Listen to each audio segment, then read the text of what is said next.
What if your body's trying to talk to you and you're just not listening? Let's get into it today. My guest is someone who knows firsthand that sometimes the biggest transformation begins with one simple question. Wendy Harmon spent years as a Fortune 500 director of sales and marketing until one phone call changed everything. While boarding a flight home, she learned she had stage 2 breast cancer. After asking, why me? She made a powerful shift to what now? The question carried her through chemotherapy, radiation, multiple surgeries, and ultimately into a completely new mission. Now, more than 8 years cancer free, Wendy helps high achieving women understand the changes happening in their bodies so they can reclaim their energy, confidence, and vitality. Through her Vitality Life Map, she's helping women to stop blaming themselves and start working with their bodies instead of against them. This is a conversation about resilience, hope, and what's possible when you choose your next step. Wendy, welcome to the show. Yeah, thank you, Coach Andy. Pleasure to be here. Oh, I am so excited to have this conversation because, well, let's just dive right into it, All okay? right. Mm-hmm. So, as a woman stepping into perimenopause and the like, right? It can be so exhausting trying to figure out my body. What do I listen to? What do I pay attention to? What's normal? What's normal and what isn't normal in terms of how doctors respond to what I'm asking of them? And so I would like to know about your experience in helping women with like medical diagnoses, exhaustion, and trying to step into like, I want to advocate for myself, but what's an alarm bell? What's not an alarm bell? And we just have so much bombarding us. So, where can we start? Mm-hmm. Yes. So that's a really great question. I think the first thing I would mention is that first and foremost, there is nothing wrong with you and there is nothing wrong with your body. There never was, there never will be. There is just something wrong with the system. As we get older, we might still continue to use the routines and the things we used to do in our 30s, and those routines no longer apply. So as far as understanding like what is really deserving your attention, the it's a lot of it is about listening to your body, right? Because I'm a firm believer that your body will whisper before it screams. And Mhm. in my case, my body was whispering that there was something wrong, right? I was not as diligent as possibly I should have been with my monthly breast exams. And so when I got that stage 2 diagnosis, I felt like it just came out of nowhere. Like I was like, how is this even happening? And so I think when we slow down and we listen, that our bodies will start to tell us when something is serious and we need to address it, or maybe it's a normal course of action, but that's okay. Now we just need to change our system. Our body just wants a new system. There's nothing wrong with it. To answer the second part of your question, which was when we're, as busy women, leaders, we lead all day long. And sometimes we just want to be led. However, when we get the declining health markers, the lab results, something that is just not feeling good for us, maybe we're disappointed, maybe we're in total disbelief, right? It's a diagnosis that you can't believe that you just heard. What some of us tend to do is because there's a doctor on the other side, degree on the wall, white lab coat, stethoscope, and they're saying, Wendy, you need to do X. And it's very much ingrained in us to put the trust in that doctor and say, okay, I'll do that advice. When really what we should be doing is asking the important questions. Okay, well, what now? And then after that response, okay, well, what now? What other options do I have? We need to stand up for ourselves, be the advocates for our own health, and ask those questions and not just accept the latest study, the latest fad, the latest hack that's coming out. And definitely always challenge what the doctor is telling you and never accept it as that's the only thing that there is. Oh, absolutely. And I think one thing that I have always found necessary is th- how do we know that we're having markers that are declining is by when you're healthy, being diligent about getting tested for your hormones or, whatever it is, so that you can tell when they are declining. Because I think a lot of times we go to the doctor when something's up, but not when it's like healthy. It's like, okay, this is what healthy looks like and feels like to me. What does that mean medically? What does that mean with like all my markers and stuff? Like we're not trained to think like that. And so, yes, like being able to tell your doctor, like, hey, this is not normal. Also, like being empowered to say that, because you're right, the lab coat, the degree, those can be so intimidating in terms of like, well, you should know more than me, right? Yep. But at the same time, I live in this body. I know something's up. Yeah. And you know what? Every woman is going to go through menopause. That's Yeah. just the way it is. And so what's starting to happen now is we're starting to get a voice. And what I mean by that is it wasn't until I want to say the 70s when women were even included in any kind of medical or pharma study at all. So we have very little data backing Mm. up what we've been focusing on, but now more people are talking about it. We have doctors and influencers that are just talking about menopause. We have menopause coaches that are helping workplaces deal with menopause and how to handle it and how to address it and just understand it, because knowledge is power. And that's kind of what I really, that's the voice I want to have, and that's the attention I want to bring to is it's not just, when I finished my cancer treatment, yeah, I just felt like they just opened the door, said, "You're done with your treatment. Take this little pill for 5 years. Let us know if anything changes." Like they just dropped me off a cliff. I had no idea how to recover from that. And that's kind of Yeah. what began my journey in this space is more we need more direction. We need more survivorship support. And as we're going through perimenopause and menopause, we need to be talking about it and we need to be sharing our knowledge and we need to make sure that every woman out there is supported. And let's talk about what some of those options are so they're informed when they go in to talk to their doctor. Yeah, absolutely.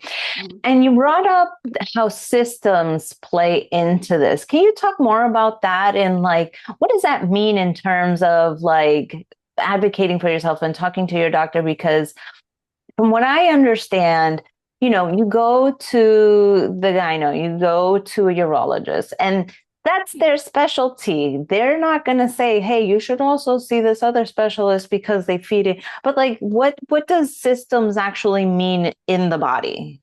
Yes. So in the body, systems means that let's say for years, for the last decade, you have been um, doing the gym 30 minutes a day. You've been eating in a certain way. And now all of a sudden you're noticing that your energy is dipping. You're noticing that maybe there's a little weight gain creeping up. And what you do is then when you go and you speak to a doctor, especially if they're not a specialist, maybe they're a general practitioner, right? And the advice that they give you is, well, if you're starting to gain weight, then, maybe just get a little more exercise in and maybe reduce some of your calories, right? And so you get that advice. Well, that system may have worked in your 30s if you wanted to take out 10 pounds for a vacation or something, right? You're just trying to get a little bikini body going and you're going to be laying on the beach. But when you're in your 40s and your 50s and your hormones start changing and you're starting to go through Mm. perimenopause, that system of exercising more and eating less doesn't work anymore. So that would be an example of the system. It's like you need to change the system. If you're in perimenopause and menopause, the exercise is not the 60-minute aerobics class, right? And I was an 80s girl. I taught aerobics in the 90s when I was going to college. And they were hour classes, right? But now if there was one exercise that you should be doing as you're starting to go into your 40s and 50s, it's actually strength training. It's Yeah. preserving your muscle mass. It's continuing to generate the bone density that you're going to need. So when you miss a step, you don't fracture a hip. Yeah. Yeah. And I think that's really important to note is that it's not just about the internal systems, but the external systems and also the mindset systems, because we often want to be like, well, no, I'm still really young. I'm still really young. Or, I mean, Yeah. I've fallen into that trap many a time where, I think I'm competing against these 20-year-olds when I was bodybuilding. And I'm like, one day came to the realization, I'm like, I'm in my 40s. What am I doing? Yeah. Yeah. And so you change, systems can be thought of as another word just for your routine. Because yes, your Yeah. body system is changing. Our hormones are shifting, right? Yeah. HRT is just hormone replacement therapy. It's just kind of now starting to be um, talked about in doctors' offices. Like it's amazing how many women in their 40s Yeah. may go, night sweats are coming in, a little bit of brain fog. You're like, okay, this isn't working for me anymore. And they'll leave, and maybe there's not even an option or a suggestion to possibly look at if HRT is appropriate for you. Now, HRT is counterintuitive. Some people who have had, cancers, and some kind of hereditary diseases and things like that. But why aren't we asking the questions? Well, doc, what about HRT? Oh, well, Yeah. that's not going to work for you. Okay, Mm. well then I would go find another doctor and ask that doctor. Yeah, You know? absolutely. Yeah. Absolutely. I'm So, a massive advocate for HRT. yeah. Um, so let's pivot for a second because I'm Okay. curious because I know you work with some amazing, powerful women. Mhm. What, and being an amazing, powerful woman myself, I feel like, especially in the workplace, we're always go, go, go. And exhaustion can set in. But how can we start to piece apart like what is part of the normal exhaustion versus the exhaustion of like, yeah, we need to look at something, or even getting the sense that like, I'm just going to power through this because I am so strong. Like, I know those are two very separate questions, but I would love your take on them. Yeah. So first of all, that's exactly what we do, right? We have built maybe decades building a business, um, running a business, right? Work climbing the corporate ladder. And there's this stigma out there that if you work harder, you'll achieve more. Or Mhm. if you just like forget the exhaustion, don't worry about those energy dips in the afternoon, just go grab another cup of coffee, or maybe you're hitting some snacks, getting some instant carbs in you. And you use that instead of saying, okay, wait a minute, why is my energy dipping? And where I like to start first is always at the nutrition and the health level. Because a lot of times, if you change what you eat and when you eat, it's kind of like peeling back the layers of an onion. What you'll start to see is it'll fix some things. Maybe it will fix your energy. You don't have those dips in the afternoon. And maybe your hair's stronger, or you no longer have maybe the aches and pains in your knees or your fingers. Like there's some non-scale victories out there that you start Mhm. to achieve. Well, now as you're peeling back this onion and we're working on kind of resetting the health baseline, that lets you zero in and target on, okay, these things have gone away, but I still have this. Great. Well, let's dial in on that. And so you can move Mhm. beyond the health and you could start working on maybe a little mindset, Yeah. maybe some routine, some wellness, or even changing up what you're doing for exercise and how you're doing it. And you just kind of one little step at a time, just keep peeling back the layers of that onion. Yeah, absolutely.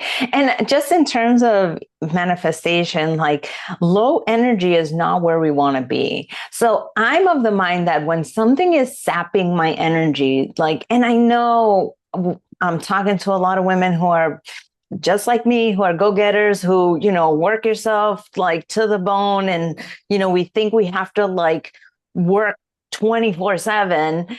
Um, But in terms of like even manifesting and bringing forth the stuff that you want in your life, being low energy at any point throughout the day is actually working against you because practically speaking, you're not making the best decisions. You're not as quick as you think you are. You're not being as productive as you think you are.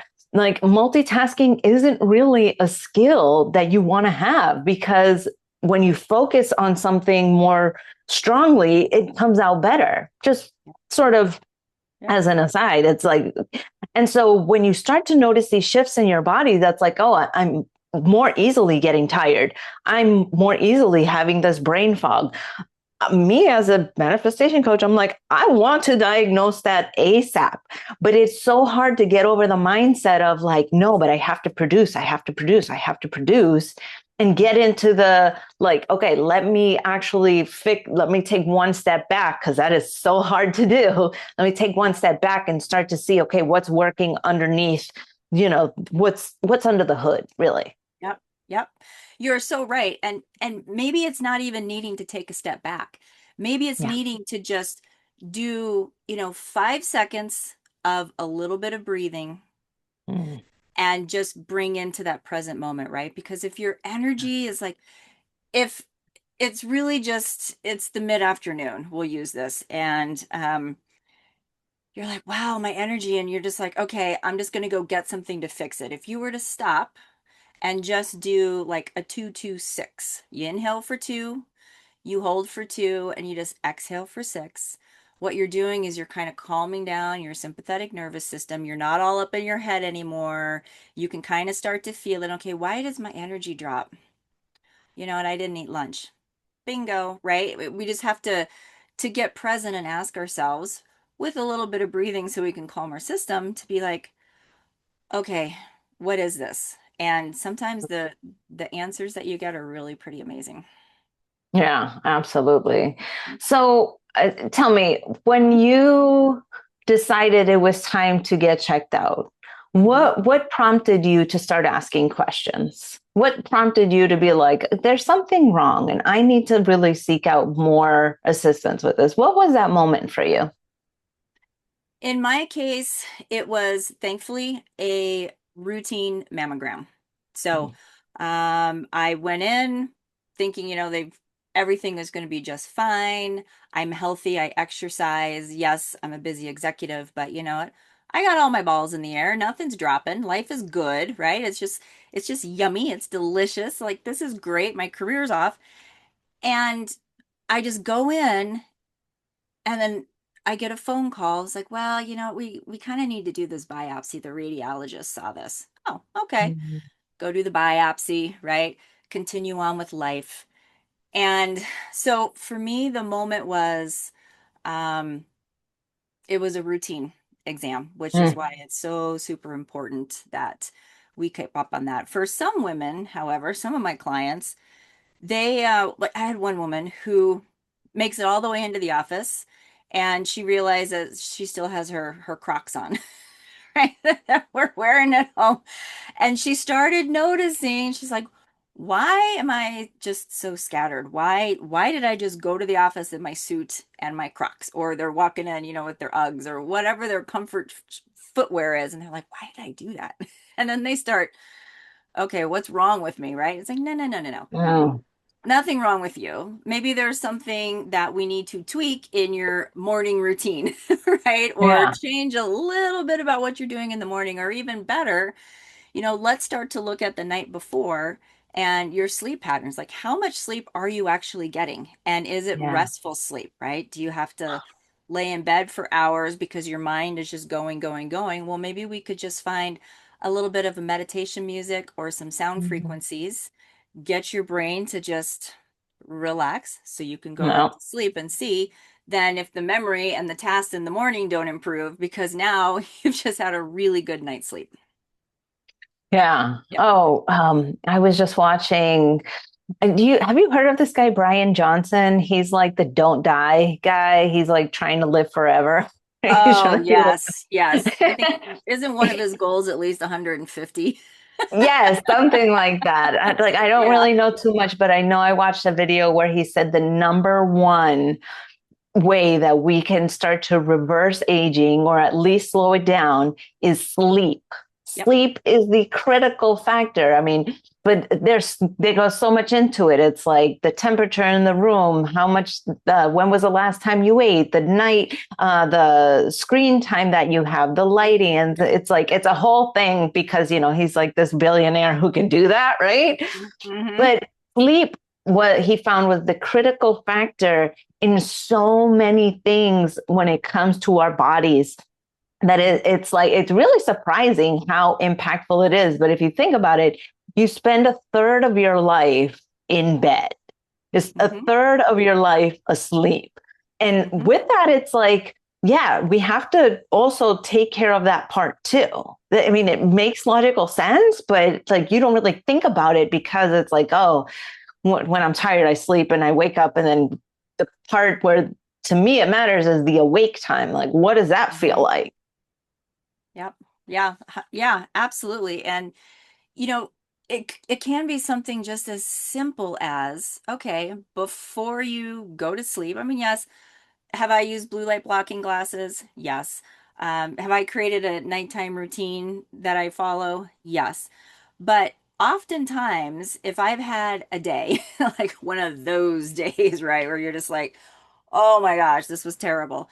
And before I go to bed, I like my iPad.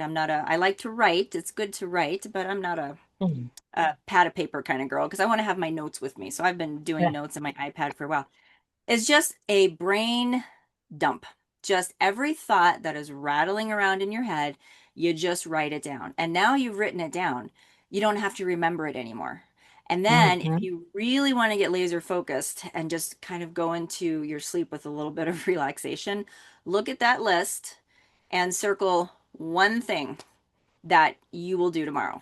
Just one. Mm. Leave all the rest, pick the one, put that on your list of things you're going to do, and that's it. Leave the rest of it behind.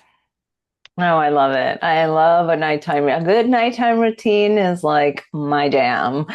Hmm. So what prompted you to do the life vitality map? Like where was it that you thought that this tool could really fill a need for women? Okay.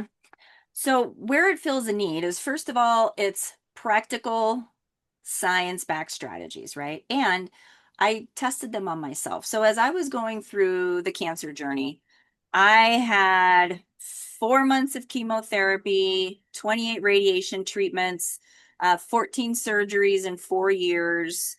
I went into medical menopause overnight when they took out my ovaries, all the while working and raising my 12-year-old daughter.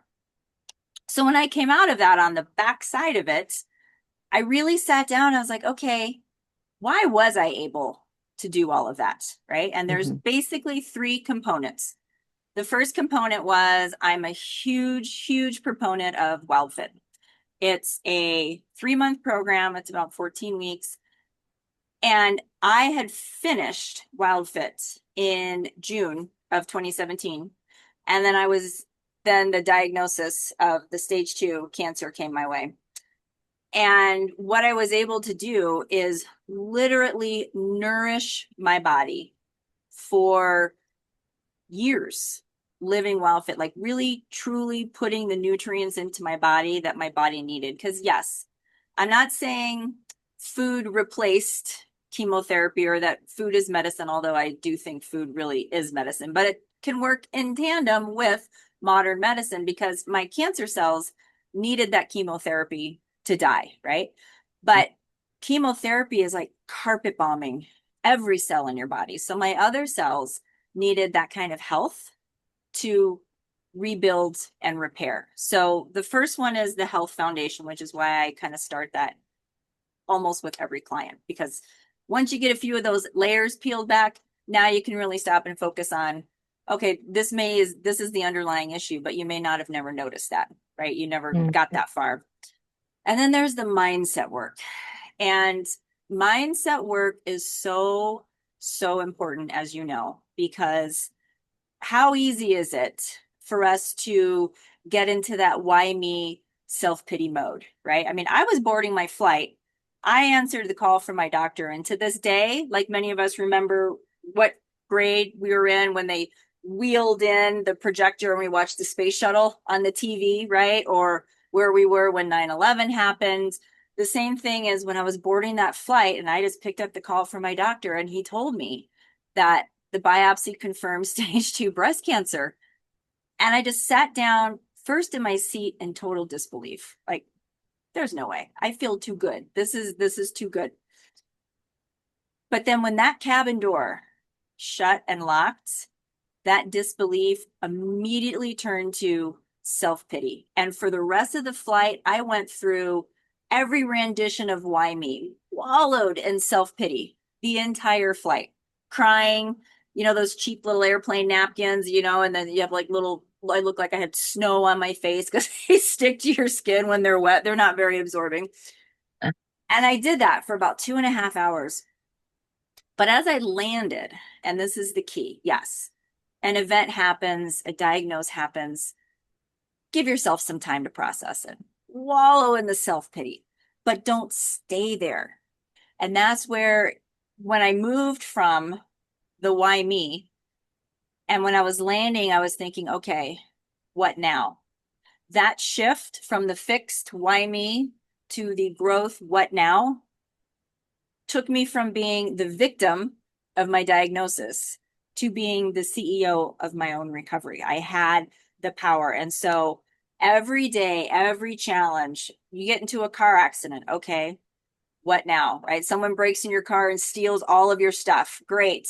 Get mad, be upset, do whatever, but then be like, okay, take a breath. What now? So mindset, it took a while to figure out what tool I used there. And then there's the strength. I'm a huge proponent of, I don't do long gym sessions. I don't have time for long gym sessions. How am I going to stand there and tell an executive, well, you just need to carve out an hour every day for the gym? No, that's not going to work. They're thinking, I don't have an hour. Okay. Do you have 15 minutes twice a week? Yes. Great. That's your strength routine. And you can do it at home or you can do it in the gym. And Yeah. I just put Yeah. all those pieces together because it was the combination. It was the mindset, it was the living well fit, and it was my very easy, not easy, very flexible strength training routine that got me through it. Because between every single one of my surgeries, I would track everything in my spreadsheet. And Mm. as soon as I could start exercising again and get back to strength training, and I was cleared to do so, I would pick up my routine and start recording how much weight. And as I looked back between working out, stopping, having a surgery, recovery, and working out again, I never lost more than 10% of my strength. And it took no more than 6 weeks to get back to where I was before I had to take Hmm. the holiday. So it's really just those three components. It's like, all right, I'm busy. What systems are going to work? And Yeah. the ones I Uh, choose. And that's what I educate on. So, well, first, I want to say, thank you for sharing that because I know a lot of women out there feel like, they're going through something that is this massive and that, what now? And can be standing on the precipice of like numerous amounts of decisions that need to be made, but that knowing that they can come out on the other side of it, and thrive still. Not everybody's journey is going to be the same, but that, one of the possibilities is after something like that for there to be life, for there to be more.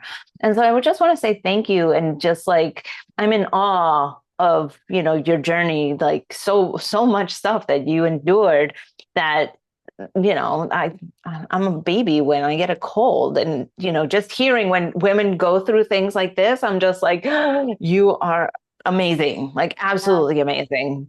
Well, And the thank you. second thing I want to say is also thank you for saying to people to feel their feelings because, we're kind of we're socialized to not feel our feelings, that we push them away. No, no, no, like compartmentalize it. Like that's not for me. Like I have to deal with the family. I have to deal with the job. I have to deal with every single other thing that is happening in my life, like I just don't have time to feel for this.